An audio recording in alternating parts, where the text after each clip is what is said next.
Hey everyone, it's me, Arthur Kade, chatting with Douglas McGrath about his wonderful new movie on HBO, Becoming Mike Nichols. Make sure to catch it February 22nd, 9 p.m. HBO. Where else?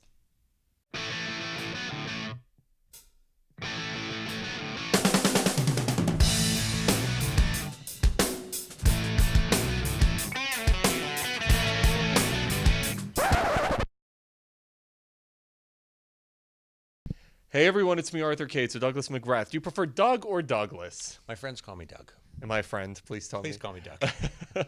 So congratulations, incredible reception for Becoming Mike Nichols at Sundance. I was just telling you, I love Mike Nichols, and you were able to show us one of the last really inside looks of this man and his life and his personality. He was a unique personality. Outside of being a legend, he was a unique personality. So how does this all come about? How do you make this film? You know, it turned out to be quite simple. Mike decided he wanted to do it, and once he decided, everything fell into place. I think that was the story of a lot of his life in a way, because people valued his taste and talent so much that if Mike said, I wanted to do something, people made it happen. And in this case, he had thought about writing his autobiography, and then he decided not to. And people thought, you can't let all those great stories not go told. They have to be told. And so the idea of a documentary came up, and I jumped on board, and we made it happen pretty quickly.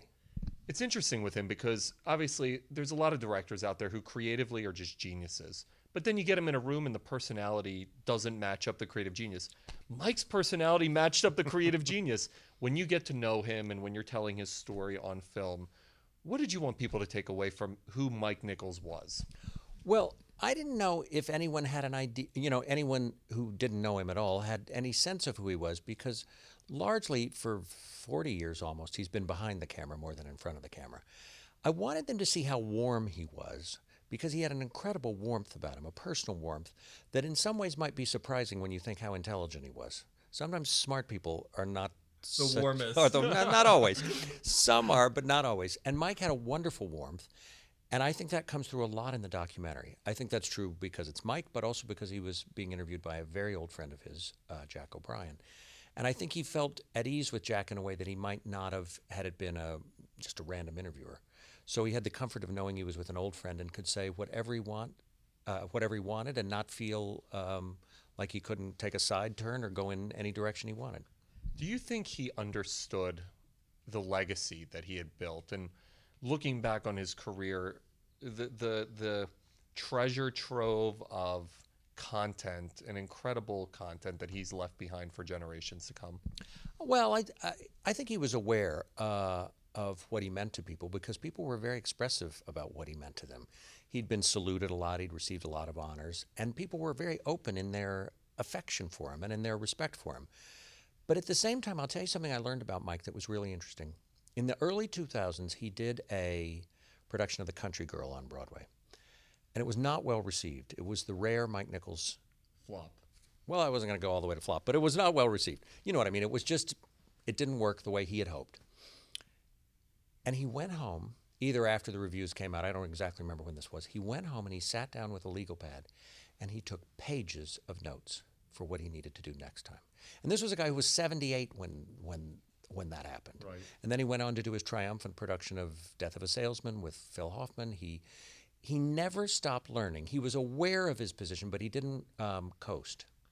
What's fascinating is so many directors build their legacy on film.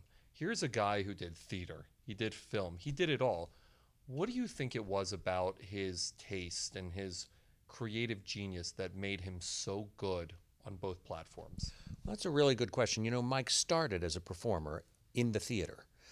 So I think he always had a love of live performance. And he started as a director in the theater. You know, his first job as a director was directing Neil Simon's Barefoot in the Park. And then he started directing all the Neil Simon things for a while, including probably Neil's greatest play, The Odd Couple. So he always had that love of the theater, and he was very good at it. And one of the things being an actor the way he was, a comic improvising actor, a person who went on stage without a script and had to make up his lines with Elaine May in their celebrated act, was there's a real sense, not Afghanistan danger, but there's a real sense of danger when you're on that's quite exhilarating. So I think even though he moved on to movies and had great success very early, he never lost the thrill of what the theater was, what live performance was. And I think there are only two directors in the last 60, 70 years who did what Mike did, which is to say he went equally between the theater and films, and that's Mike and Elia Kazan. Most directors who started in the theater and then went on to the movies stayed in the movies. They got by their pool. They started. It's hard to give up that money. Yeah, and you know but Mike never did. He went back and forth his whole career. Maybe if he'd started in the movies and had never done theater, it wouldn't have happened. But I think because that's where he started, I don't think he ever lost his love of it. One of the things I love with the film is you focus, and he focuses a lot on his early career. Obviously, we think of Mike Nichols, and I'm 37, so I've experienced kind of the wide spectrum of it, from Angels in America to The Graduate. I've seen it, you can name the various projects, but he focused a lot on his early career. What do you think it was about his early career that resonated with him so much to talk about it? Well, that's a really good question. I'll tell you how it happened. Jack asked him, over a period of 3 days, about his whole career, about everything. Angels, the Death of a Salesman revival, Postcards from the Edge, Working Girl, everything. And although he answered everything, he didn't refuse to discuss anything. What he spoke about most enthusiastically and in the greatest detail were those early years. And I don't know if it's that he thought, he was 83 when we did the interviews. I don't know if he was in a period of looking back, but I do know that when I was editing the film and I thought, it seems to me that the story we have here is a guy who comes from Nazi Germany as a child. It's incredible. He's an outsider. He doesn't even know the language. He has to become an American. He has to make himself into an American, which he did. And then he had this early success and shaped himself. He had early triumphs as a performer, as a stage director, and a film director. And then after The Graduate, when he won his Oscar, he went on to do many, many great things. But in a certain way, he had become who he was going to be, a celebrated performer, stage director, and movie director. And I thought that's the story that's worth telling, because if you focus on that, then you can dig into the details. So we have 20 minutes on The Graduate in my film. We have almost 20 minutes on Who's Afraid of Virginia Woolf. If you do a kind of typical documentary where you try to cover the whole career, you're hitting each point for Well, 3-4 minutes. well, not even 4. I mean, when you think how much Mike did, you get a minute and a half on The Graduate, and you get a minute and a half on Postcards from the Edge, and you get, you know what I mean? So you can't really dig into anything long enough. And I thought, if we have Mike Nichols, which we were lucky enough to have, and he wants to talk about The Graduate for 20 minutes, let's let him talk about The Graduate for 20. I'll listen. Did you get a sense with him, and obviously he ends up dying the next year, did you get a sense with him that he began to feel like the end was near, or was he still looking forward and saying, I still have a lot ahead? I got no sense that he had any idea that the end was near. He was planning a film for HBO. He was going to do a film of Terrence McNally's Masterclass. They were in pre-production. In fact, part of our schedule was about juggling to fit into his pre-production schedule for that. He was a guy who struck me as very forward motivated. He was very much about moving forward.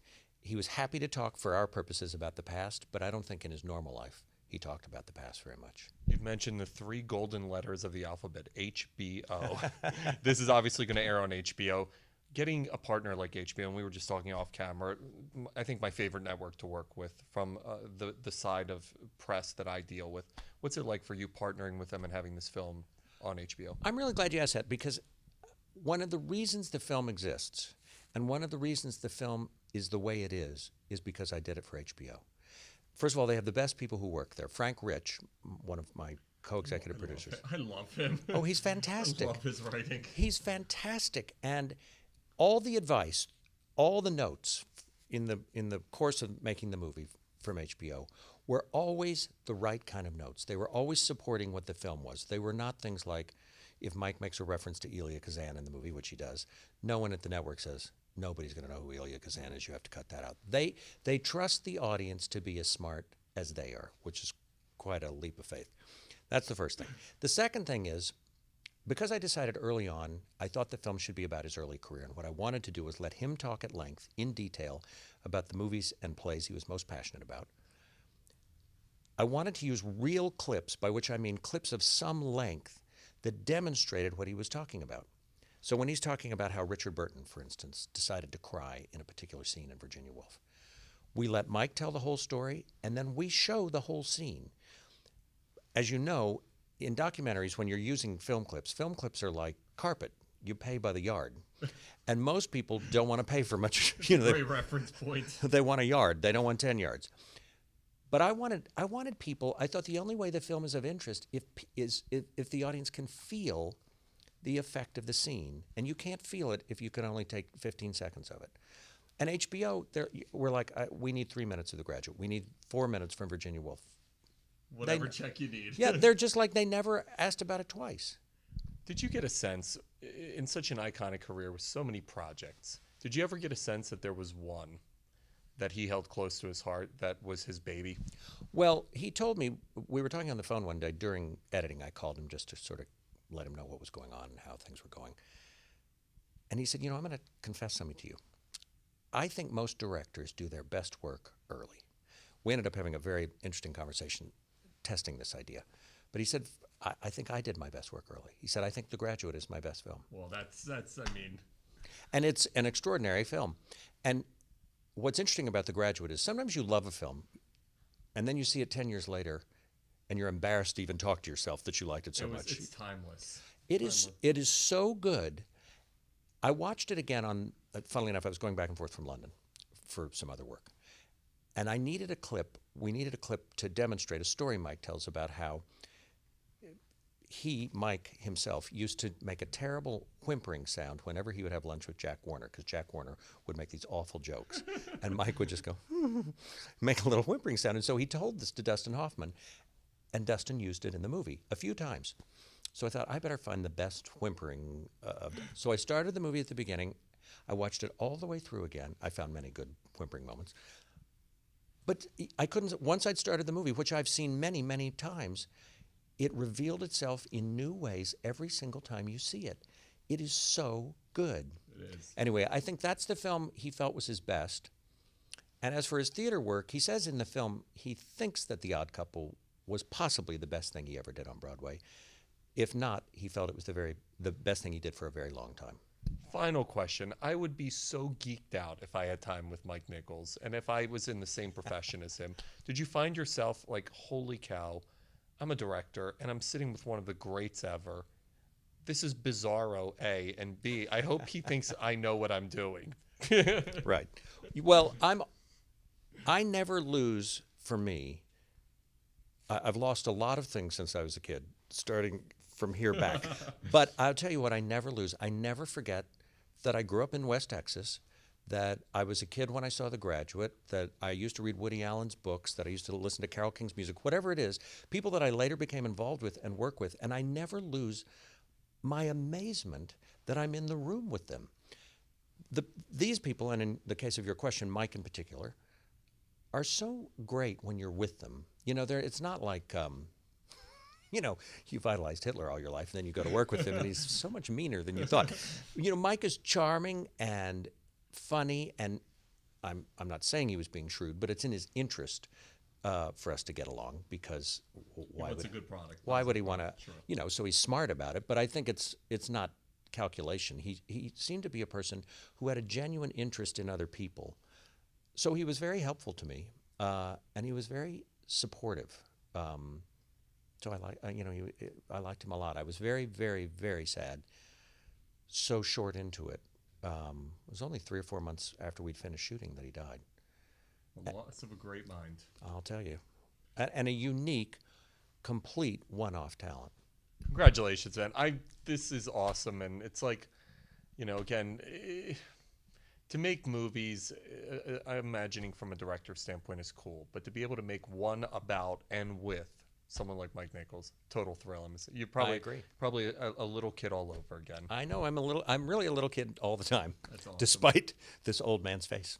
Everybody make sure to watch HBO Becoming Mike Nichols.